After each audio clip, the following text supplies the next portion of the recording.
Are you an agent in our local area or in an area that experiences hurricanes? Hey y'all, it's Emily with Anchor Real Estate. And in this quick video, I'm going to remind you of a few important things to consider as we prep for the current hurricane headed our way. First, pick up all of your for sale signs. You do not want these to become projectiles.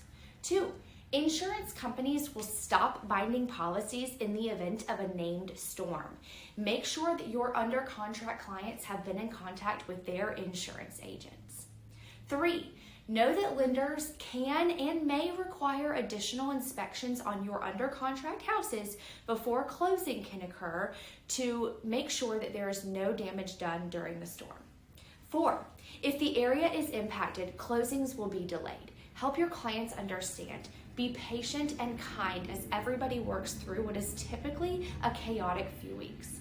5, and maybe most important, check on your clients. When the area is impacted, oftentimes clients need to be connected with professionals that they can trust as they assess and recover from any damage. Remember that you are their trusted real estate professional, and part of that means having a list of trusted vendors who can help them if they have been impacted by the storm. We hope that everybody stays safe, and please do not hesitate to reach out. Anchor Real Estate is here to help.